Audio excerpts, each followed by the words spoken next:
It's Thursday, it's 11:45 and we're live in Westminster. So, Keir, will there be a deal on small boats today? President Macron arrives in Downing Street to discuss the Channel crossings issue. But there have been more arrivals this morning, so can people be deterred from making this journey? The former Conservative Party chairman, Sir Jake Bry, defects to Reform UK. Kemi Badenoch wants to restrict some people from claiming disability and sickness benefits. But who does she mean? And Royal Mail cuts back on delivery of second-class letters. Will it improve the service? We need a postal service that's going to survive. Now it's really over to Royal Mail to make the most of this opportunity. Joining us today, Labour MP Barry Gardiner, Shadow Transport Secretary Gareth Bacon, Editor-in-Chief of The Mirror Caroline Waterson and The Telegraph's Annabel Denham. This is Politics Live.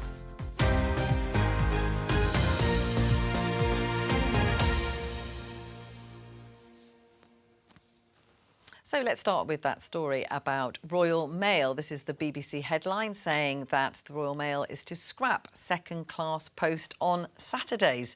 They're also going to deliver second-class letters every other weekday. So, Barry, is this enough to save Royal Mail, do you think? Well, look, let's hope so. I mean, I think it reflects what has been happening in all the way that we communicate with each other. Nowadays, it's text, it's mobile phones, it's emails, and the volume of letters simply is not the same. And of course, Royal Mail is increasingly becoming a parcels rather than a letters business. But I think there are concerns. The universal service obligation is a key element of the Royal Mail for, well over a century and more. And I think we need to see that first-class mail is always going to be exactly what we expect it to be, because some things are urgent and important, and they need to be done by letter. So I think it's important that the public have confidence in that.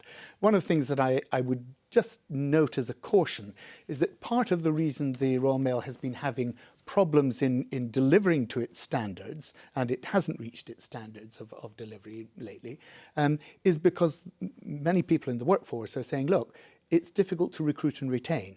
And that is a matter of management making sure that they're paying decent enough wages, that the terms and conditions for people are right, and that the workforce are motivated. And if you can't recruit and then retain good, competent staff, you're never going to meet your targets. Gareth, do you think it's going to save Royal Mail? Well, like Barry, I hope it does. It's a much-loved institution. It is, of course, a private company. These are the recommendations of Ofcom, who are the specialists. I think what's important in the recommendation is that, as Barry has just said, the first-class mail requirement remains the same. And the second-class mail now can only be 3 days beyond where it should have been, so 5 days. Provided they can stay to that, then I think it may save the company. I hope it does. Caroline?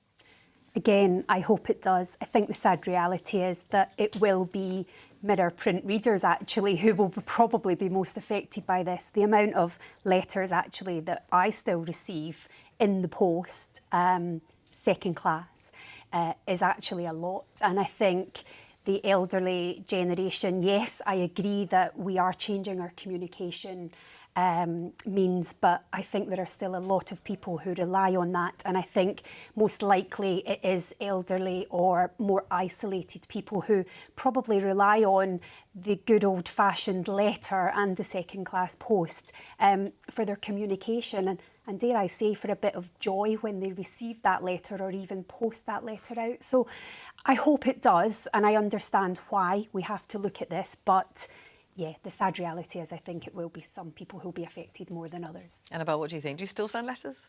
Very rarely. I don't think this is going to be a silver bullet, and ultimately if they can deliver first-class letters on a Saturday, I don't see why they can't deliver second-class as well. This isn't getting to the root cause of the issues and what is behind the very sad decline of what was a once great institution, which dates back to the reign of Henry VIII.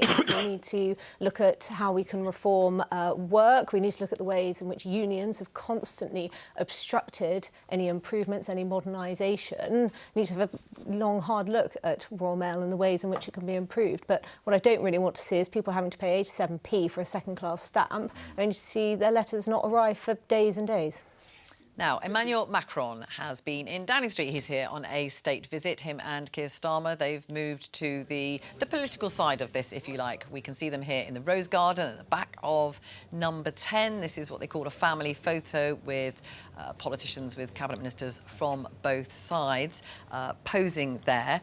Of course, one of the things they will be discussing is small boats, those crossings across the Channel, and the possibility of a deal to try and send some of those who come across in boats back to France. So we are joined now by our chief political correspondent, Henry Zeffman. So what is the idea here? How is this supposed to work? And, you know, what are the potential problems around it? The idea is that the UK would, for the first time since these small boat crossings began in 2018, be able to send back, to deport, some people who've arrived here in small boats to France from where they have made that perilous journey across the Channel. In exchange, the UK would accept from France exactly the same number of people who they're deporting to France, and these would be asylum seekers who haven't made that journey in a small boat but are deemed likely to have an asylum application accepted in the UK, perhaps, for example, because they already have close family members here in the UK. But crucially, the goal is to stop people making the crossings. The goal is for this scheme to act as a deterrence, and I think the crucial question is whether the numbers being talked about, which we're told would be about 50 a week, are enough to deter the many other people from greater numbers than that who are currently making the journey. And is there a plan to presumably scale this up in some way? Do we know yet how that might work? We don't, and we don't actually know how even the initial phase would work particularly. Hopefully we'll get more details if this is agreed today, for example, you know, how they would decide who the 50 or so a week which they are deporting would be. But yes, this is being described in government as a pilot, and then the hope is that they would be able to scale up the numbers fairly quickly if the initial numbers aren't acting as a sufficient deterrent. OK, Henry, thank you very much indeed for explaining what we so far know. Barry, is this going to work, do you think? What do you make of this deal? Look, I think this is actually very important. But this is proof of concept. This is not in itself going to alter the numbers. Ultimately, what we hope is it will do that by providing the deterrent. But I think why it's significant is for the first time, really, in international way, we are taking joint responsibility and making sure that there are legal routes for people to come here. Now, people have talked for a very long time about safe and legal routes need to be established. We need to relook at the 1951 Convention, etc. Here we have a situation where we will be processing people, not in the UK, but in a foreign country, in France. And that, I think, is critical because it begins to establish that proof of concept. And ultimately, if people realise that unless they have that legal basis to come here, or they're going to get returned, and once it's scaled up, let's hope it's not 50 out of 100 people, you know, that are being returned, but everybody that is being returned who doesn't have that legal route to come here, then that is sending a very strong message to those people. Why am I paying £12,000 if I might have a decent legal reason, if I'm a genuine asylum seeker with a well-founded fear of persecution, to be able to get a legal way of coming to the UK? Gareth, this is ultimately going to be a deterrent. That's the argument. Well, it's nonsense, isn't it? I mean, one in, one out, it's not going to make any difference at all. Barry, I agree with what he's trying to say about this is a proof of concept rather than the final place that the government end up in, or at least I hope that's what it is. But one in, one out will not reduce the numbers. We've had nearly 21,000 people. But the point is about it being a deterrent. It's not actually just about the numbers, is it? Why is it a deterrent? If 50 a week are sent back, well, if your Rwanda scheme, it was 200 a year. Well, yes, but that... You said that was going to be a deterrent. And it would have been a deterrent. And the reason why it would have been a deterrent is because people want to come here for other reasons. They don't want to end up in Africa. What this will do is encourage people to go to France, not make the hazardous cross across the Channel, because they think, well, it's OK, because I can go to France and claim that I've got a relative who lives in the UK, and they'll actually passport me safely into the UK. It's more likely to be an encouragement rather than a deterrent. It's a fig leaf. It's of a piece with what Keir Starmer does when he negotiates with people. He basically puts anything on the table. He is the first Prime Minister for a long time to get the French to accept that 50 they people. will take some people back. But they'll only that's- take them back if they give us 50 in exchange. So it's nothing. It's making no difference at all to the scale of the problem. And if this is where we are, a year into a Labour government that had 14 years to prepare for this, and the small boats crossing has been going on for 3 or 4 years since COVID, then it's not really very much, is it? Do it. Well, And you didn't. I mean, let's be clear. Well, you know as well as I do, Barry, that we spent most of the last 3 years legislating to try this in the teeth of opposition And you of didn't your do party. it, and because you knew that those flights weren't going to work to Rwanda, he called the election early. You'd already got three people. You'd already got three people. Did Rishi Sunak tell you that? You'd already got 3 people who had volunteered that you'd had to pay to go there. And before the It scheme wasn't had any working, chance of and it working, would never work. how do you know it wasn't working? Because you cancelled it on day one. That's a nonsense argument, Barry, and you know that. Well, you say it's nonsense to say that a nonsense. scheme that would have taken a maximum of 400 people, costing over £40 million to Rwanda, wouldn't work. Here we've got a scheme that's not costing us that, that's going to be sending 50 people back a week and only entertaining coming over here. But the net reduction is zero. People who have a genuine, well-founded fear of persecution. It's not about the net reduction. Of course it's about the net reduction. Ultimately, it's about deterrence. And that's what you're saying. We could not This is not possibly going to have provide a said in deterrent. advance of Rwanda, even though you'd trialled it, but you're saying in advance of this that it won't work. So it can't work This both is an ways. encouragement. It's not a deterrent. In what way is this a deterrent? Caroline, what do you make of the plan? So we will find out more this afternoon, and I think it is definitely a positive step forward, but it can't obviously be the end. It needs to be the beginning, and we absolutely need to work together. I think, though, what we have to do is we have to take it back to the people again, and we have to take it back to humanity. You know, the migrants are not a political pawn. They are people. And I think when I see the images day in and day out coming into the newsroom, on television, on streaming, and I see the desperation of people clambering on to the boats, I mean, it's unimaginable. But do you think they should be deterred? Yes, I think we do need to deter. However, I actually do believe this is a positive step. And again, I think you have to look at the people. You know, these are mothers, fathers. Who in their right mind would want to get onto a boat like that if they didn't feel that they had to? It's a disgrace.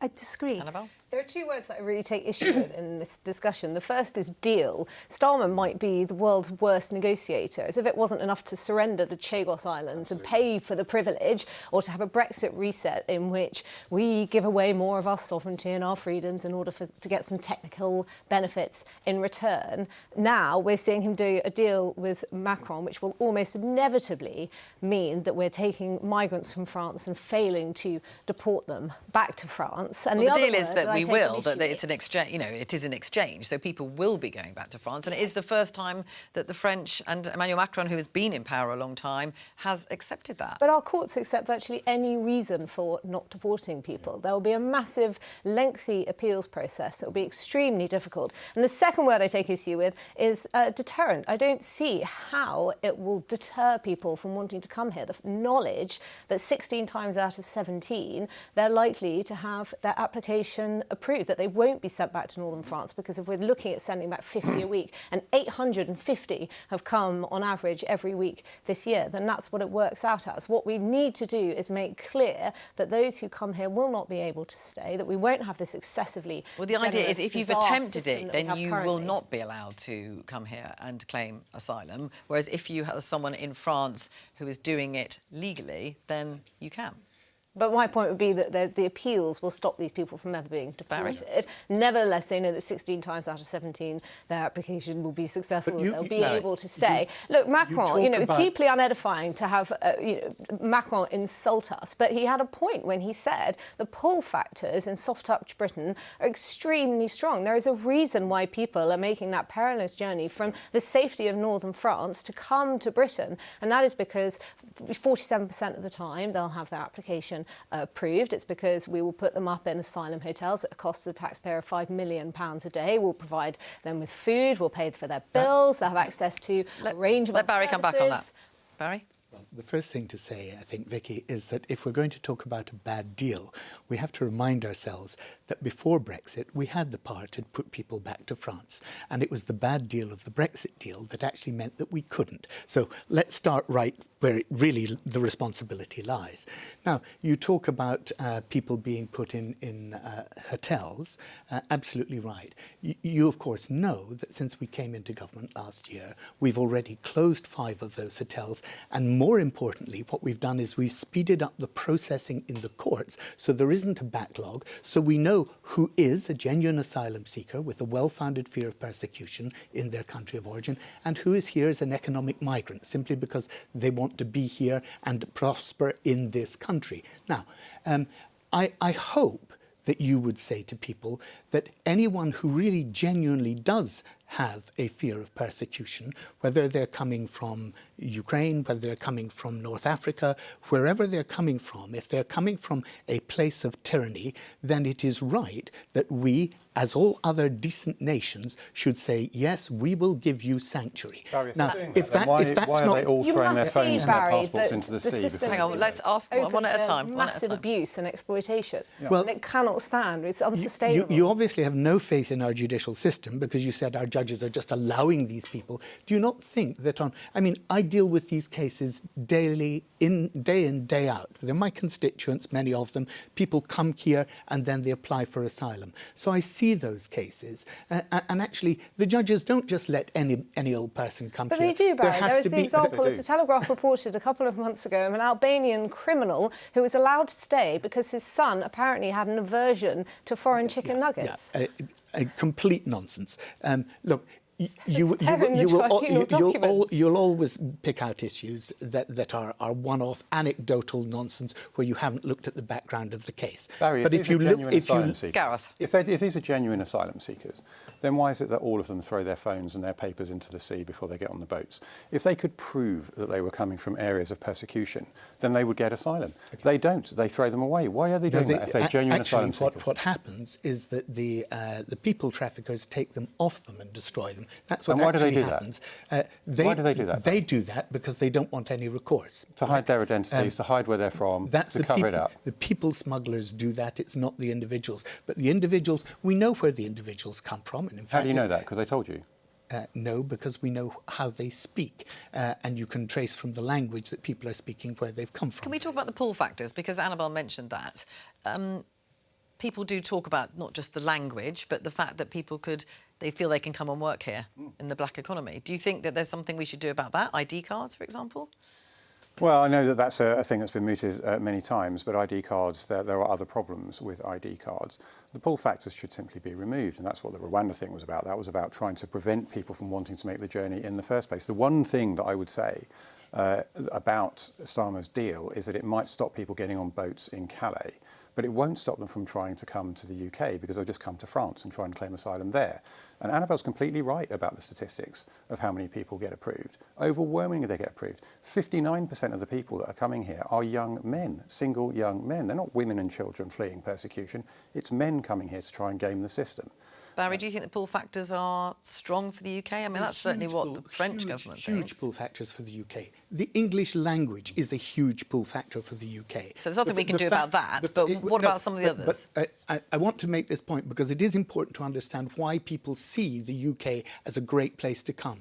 Because we have an open, tolerant society, people see the UK as a place to come where they will be free from repression. These are good things about our society. They're not things we're seeing some pictures here. Sorry, just to say we're seeing some pictures here. This is Dover today. This is obviously a group of migrants who have been picked up by Border Force and heading into Dover earlier today. Sorry. But, you know, let's remember that when you come here, as an asylum seeker, you have no recourse to public funds. Right? You're provided with accommodation, and that's why we're trying to make sure that that is reduced by speeding up the system, by getting rid of those hotels that really are obnoxious to people in this country because they say, why is it that I'm here working, you know, my butt off, and yet somebody else is coming in and having a hotel provided for them? That's why we're getting rid of that by speeding up the Annabelle, system. is there anything we can do about pull factors? Well, I'm not in favour of digital IDs because I don't think that the law-abiding majority should have their civil liberties infringed any further, simply because the state cannot get a handle on this. And there are very strong pull factors. There's certainly something that can be done about the shadow economy, clamping down on some gig economy businesses, for instance. But there is also a pretty strong deterrent in the fact that there is a body of water between us and the continent. And so we've got to have a very serious look at why it is that people are coming here. And Caroline, I don't think the fact that we are a tolerant society means that people should abuse and Caroline, some people do think we're too welcoming. Should there be ID cards to stop people working in the black economy when they get here? I think it's a good thing that we're welcoming. I appreciate that it therefore brings difficulties, and I think that there are, this will be debated not just this afternoon, but for a long time yet. I look forward to hearing this afternoon what we actually come out with, and I think it's for us then to work together on the next step forwards. This is the first time, though, Vicky, that we have had that cooperation between our government and France. But you admit it's a start, but it's a start. In itself is not enough. It doesn't change things, but it can lead, if the pilot is successful, if it's expanded, if we're then sending the vast majority of people straight back to France, then those people are going to think, why am I paying £17,000 for a boat trip across the channel when I know that at the other end I'm going to be sent straight back? I would one just in, say one that we out, have Barry. already It's not solving the paid problem. France £500 million Yes. to help smash the gangs and have achieved absolutely nothing. OK, now, as we saw in the headlines, the former Conservative chairman, Jake Bry, has defected to Reform UK. Let's look at this headline in The Sun, saying that he has switched sides and says that the party is the last chance to pull Britain back from decline. Now, we did ask Sir Jake for an interview. He's not available today, but he set out his reasons for this move in the article in The Sun. He says Britain is broken, our streets are completely lawless, migration is out of control, taxes are going through the roof. If you were deliberately trying to wreck the country, you'd be hard-pressed to do a better job than the last 2 decades of Labour and Tory rule. Now, Reform UK aren't around to come on today, but we have got Gawain Towler with us, a former Director of Communications for the party. Thank you for speaking to us today, Gawain. Thank you. How significant is this move, do you think? I think this, Jake's coming across is significant. He's not one of the people that I suspect you'd have thought it was the usual suspect, the group of people in the Conservative Party that there's been a lot of gossip about over the last year who may be joining us. This is somebody from very much the middle ground of the Conservative Party who has looked at the situation and gone, my party, my former party, isn't going to solve this. If we've got a chance, reform is the way forward. And so this is not, he's not a headbanger. He's not part of that crowd, the sort of people, as I say, Are you suggesting some people in Reform UK are? Well, I'm just saying that if you look at the Tory party, there are those that people assume may be joining Reform, and there are those that they assume would not. And this is why this is significant. It is not people on the right of the Tory party. This is now a much bigger thing than that. And that shows in the polling. You don't get to 30% just being on the right. This is a significant addition to the team, and it's one we're delighted to have. Barry, well, you were chuckling away there. Well, look, I think it's clear that Reform at the moment are operating a one-in, one-out policy. You know, they've just been losing their other MPs. They've had to bring some more in. Hey, you know, it seems to be flavour of the week. But Barry, isn't it not the case that you're just having a one-out party at present? Can I try and, if I can try and be nice for a moment to you, I think Reform has tapped into a real discontent in the British public. And so I'm not one of these people who dismisses Reform. I'm not, you know, even though you were doing your very best to say that we're all a load of headbangers and you only expect the headbangers to come over. I don't, what you would expect, I not what we would I don't expect. see it that way. I see that you've actually tapped into a real vein of discontent, and it's important that politicians in all parties seek to address that. I think if you look at what Reform is now doing in local government, and that's what they're going to be judged on in 4 years' time. We just heard this morning that one of the councils has just cut £3 million for local nursery provision, despite having been given more from central government for those early years. So I think they'll be judged on that. But it is incumbent on us as what were the traditional mainstream parties to actually say, what is it that they've identified that we now need to address and take seriously? So in that respect, I think you have been onto something. You were earlier in doing it than the two main parties, and we have some catching up to do. Gawain, can I just ask you, I mean, Sir Jake Bry was very much a part of Boris Johnson's government, of Liz Truss's government, you know, and he is saying that those governments wrecked the country. I mean, is that someone that Reform would want in their party? What, somebody who's honest and actually look at their past and say that didn't work? Yeah, I think that's what the country needs, is people who are able to look at their own actions and their own work and what their people did and say, that did not work, we have to change. And he sees in Reform that possibility of change. So do we want people who've learned from their lessons? Yes. Surely that's what we all want in life. Gareth, have you learnt from the lessons? I mean, Jake Bry is saying that the old Westminster politics has failed. Well, it's rather surprising it took him 14 years and 4 elections to realise that, isn't it? And the loss of his seat because of... But as Gawain said, is he's being honest? It's what lots of the members of the public might think. Well, it's rather interesting that he wasn't honest for 14 years then, isn't it, really? But, you know, who is Jake Bry? Jake Bry is a man who is very much in favour of more state spending, particularly in the north of England. He's a big fan of net zero and he voted Remain. So I find it very interesting that he's joined the Brexiteer There is more joy in heaven, in Reform UK. Very interesting quote, yes, more joy in heaven, etc., than a sinneth repenteth. But is Jake Bry a genuine sinner repenteth, or is it because Reform were ahead in the polls in his constituency? That's certainly what his former constituency association think, who sent a very scathing statement out to the press today. Dare I say they would say that, wouldn't they? Well, he's been completely disengaged from the political process for the last 3 years. So, you know, I think it's... But so you're just dismissing, you don't think this is significant? Not really, no. Well, again, you would say that, wouldn't you? And the so fact would you, is, with all due respect. Is what is significant, the Reform are now double what the Tory party are in the polls. Is that significant? Or does that not count either? I'm not sure which polls you're looking at, to be honest, but that's not the last poll Pretty much all of them. Yeah, I mean, there's been quite a consistent polling that they are doing well. Pretty close to double, I think you'll find. And I think what Barry is saying about how Reform are performing in local government is also particularly interesting. I mean, you sound very dismissive of Reform, as if you don't regard them as a threat to your party. The opinion polls suggest that they are, but I'm interested in politics to do the right thing and also to provide solutions. What do Reform solutions do? Anything?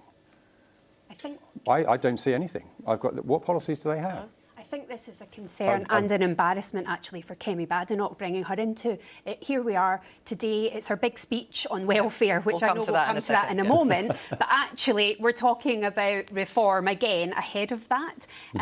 Absolutely, it's a concern for her and the party.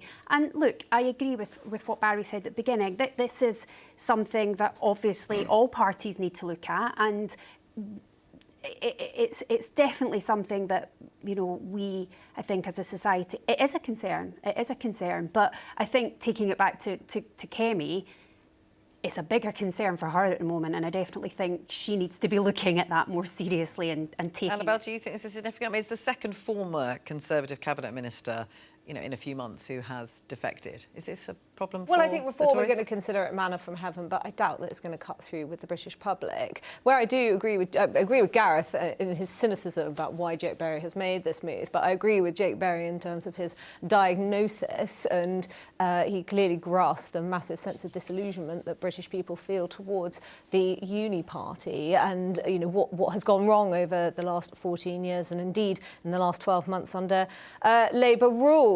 But no, I don't think that it's going to have much of an impact or ripple effect with the British public. And just to echo what Gareth said about, you know, Reform and what exactly it is they stand for, because a few years ago I thought that Nigel Farage was a classical liberal who wanted to create Singapore-on-Thames here in the UK, and yet they do seem to be leaning towards a much more interventionist economic agenda, and really are only to the right on issues like immigration. Gawain, do you have a response to that? That it's a high-spending What you're seeing in Reform is a look at reality, and there's no doubt that in many years ago Nigel was a pure blood laissez-faire chap. He was. That's where his background was.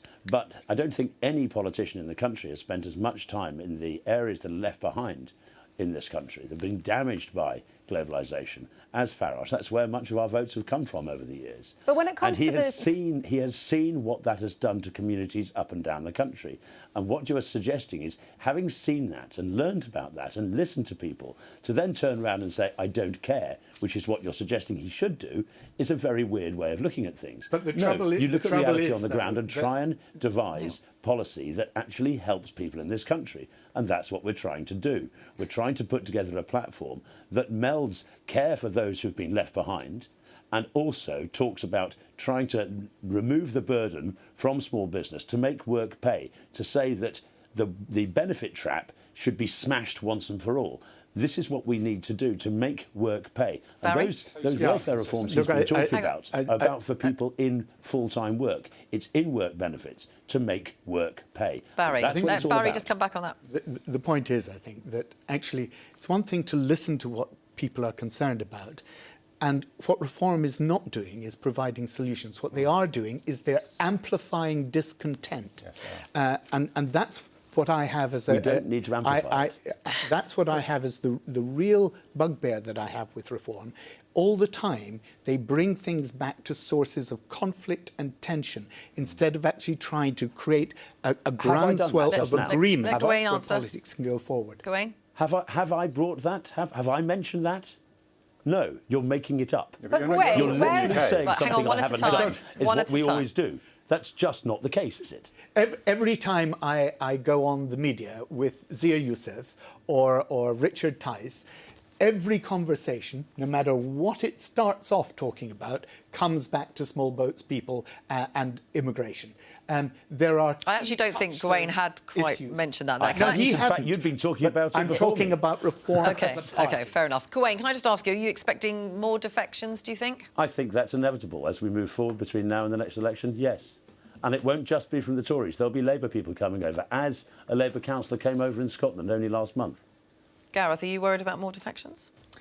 Well, who knows? I mean, I can't read people's minds. I mean, maybe people will move over because they see the state of the polls, but they shouldn't. I mean, at the time that the Conservative Party is talking about getting tougher on migration, sorting out welfare and reducing state spending, and being more pragmatic and realistic about net zero, we get someone like Jake Bry going to reform UK. It seems bizarre to me. I think one of the reasons why reform appeals so much to the British public is actually because they have the luxury of not having a record that they need to defend. And so I would just ask Gawain, how can reform have any confidence that they won't need to bend and change in the face of all of the forces in the same way that the Conservative Party had to? Of course, we are well aware of the forces that will be ranged against us, from the House of Lords to the judiciary to the Quango State and all the rest of it. Of course we are. And we're doing a lot of work on how to deliver, not just on policy, but the delivery of policy. But I'm sorry, the Tory party are just starting to think that net zero ain't good. They've been responsible for bringing this stuff in. They've been driving that agenda. On migration, they lied and lied and lied again. That's not us. That's not our doing. That's what they did. And you're right, we don't have a track record. You're quite right. But that's not our fault. You can't blame us for not having a track record in the sense that we weren't in government. No, but you do actually have a track record on net zero insofar as you said that you would tax renewables. So we're going to start taxing something that the taxpayer is having to subsidise. We were talking about the damage of the Climate Change Act. We've talked about that for 20 years, the parties led by Farage. We're not jumping on a bandwagon. We built this bandwagon. But Jake Bry is a net zero enthusiast, so you must be overjoyed at him joining the party. I think you'll find that he has also looked at the reality and he's had a Damascene conversion, has he? You don't win arguments by saying somebody who's changed their mind should never be allowed to. So people that vote reform have got a really clear idea what they're voting for then, have they? Well, I think they will have. They've got a better idea of what they're voting for with reform than they do with the Conservative Party, frankly. OK, thank you. Gawain, Towler, thank you very much for joining us today. Now, we did touch on Kemi Badenoch making a speech this morning about welfare reform. Take a look at this headline from The Independent. Kemi Badenoch called for tougher restrictions on benefits to cut the welfare bill. She is proposing that benefits such as personal independence payments and the health-related part of universal credit are restricted for those who have less severe mental health conditions. That's just one of her plans, which she will lay out a little bit later. Gareth, I mean, this is the first time, actually, for quite a while. Lots of people have sat in these seats and I've asked them which benefits should be restricted and they haven't really had an answer. She does seem to be coming up with an answer. But what does she mean by a less severe mental health condition? Well, she means people that might have anxiety or depression who are being given Motability cards, for example, of whom there were 20,000 last year. She means people who have acne, who get put on PIP payments, of which there were some last year as well. So I think that rather than getting into individual people's cases, the general point... Well, that is quite important because everyone does want to know. Let me finish the point. The welfare budget is expanding at an unexpedited rate. By 2030, according to OBR statistics this week, it will get to £100 billion just for the health and disability-related benefits. That is completely unsustainable. Now, if we were to hold the health and anxiety benefits at the same level it is today, then the savings would be around about £15 billion per year. If we were to reduce it to where it was pre-pandemic, the savings would be £35 billion a year. We cannot carry on as we are. This has got to be looked at. Even this government knows that it needs to be looked at, although they completely fudged it and ran away from it last week, and we had farcical scenes. But would you take it away from people who are currently receiving it? Yes, it may have to be the case. But what I'm... Through an assessment? Yes, there would have to be an assessment. One of the things that Kemi is talking about is a return to face-to-face assessment so that people are properly assessed rather than simply waved through the door. That has got to happen because the people who should be receiving benefit in this way are those in most need. It shouldn't be the starting point that everybody gets benefits because we can't afford it. At the end of the day, you have to have an economy that functions properly. And you cannot do that if benefits are outstripping supply. And that's where we're going at the moment. That's got to change. Barry, what do you make of these plans? The best way to support people is to get them into work. Agreed. Work pays better. It doesn't pay enough, and that's a real issue because it's wrong that we have people in this country who are doing 2 jobs very often, but they're working full time and they're still not earning enough. We, the state, say they're not earning enough, and that's why they then get universal credit. Now, that means that we, the taxpayer, are subsidising an employer's wage bill because they are not being productive enough to pay their workforce enough to live on. That's wrong, and we need to address wage levels in this country. But the point about welfare, the government actually, the face-to-face things, exactly what the Labour government is bringing in. Not only that... But do you think people with ADHD should get personal independence payments, anxiety, mild depression? I'm not going to look at individual cases. But that's the only way that the bill will be cut. But maybe, do you think the bill should be cut? That's precisely what I've said is not the case. Actually, the way the bill will be cut is by getting more people into work. And that's why the support package that was in the Green Paper that government now is bringing together, which is about support workers, an extra $1 billion for support workers to help people, to encourage them to go into work, the whole right to try, so that if you are on long-term sick and you think, actually, you know, maybe I could manage 10 hours a week. In the past, under the Conservatives, you wouldn't go near it because if you did try that 10 hours a week and it didn't work out, your benefits would be back to zero. You'd have to go through the whole process again. And people were afraid. And what we're saying is, no, don't be afraid. You've got the right to try. If it doesn't work out, you can go back onto the benefits that you were on.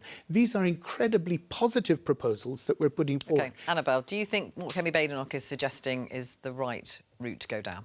Yes, we've absolutely got to start making savings somewhere. Adjusted for inflation, our benefits system cost £250 billion in 2019, and it now costs £300 billion. So that's a rise of around a quarter. And yet in that period, our economy only grew by 4%. So it is simply not sustainable. We cannot afford to keep paying this volume of people not to work. And inevitably, if we have a tougher system, then there will be hard cases and there will be people who miss out.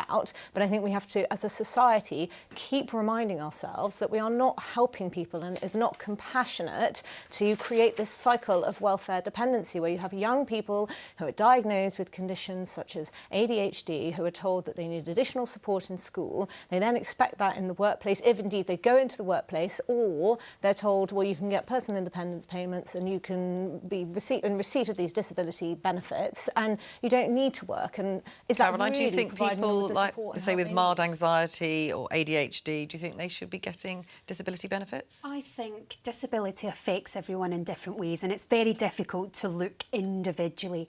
But that's exactly how the system works. They Sure, do look but individually, don't they, at people? They do, but the thing is, there's been a huge rise in the number of particularly young people claiming disability benefits for mental health disorders. And I think that is a problem, that we actually do have more people suffering in this way, and it's a result of many things that we can look back over. The reality is, no matter what side of the fence we sit on politically, I think we all agree that getting more people who can work back into work with the support that they need is what we all want. You know, we cannot, however, forget the most vulnerable, whether that be in terms of physical disability or whether that be in terms of mental. And look, it is a very, very complex issue, which is why we haven't nailed what needs to happen yet. And I think, you know, again, these conversations need to continue, the solutions need to come, and ultimately we need more people back in work. Can I just make one point in addition to that? I think you're absolutely right.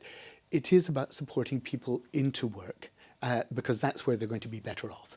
But you cannot withdraw the support for those who are on the highest level of need before you've done that.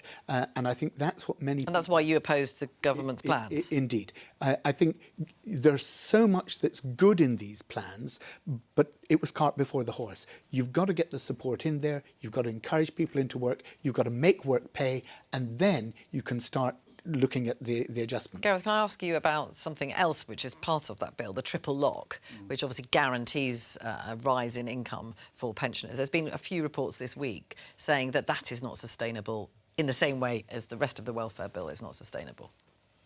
Sorry, what was your question? Well, do you think it should be cut?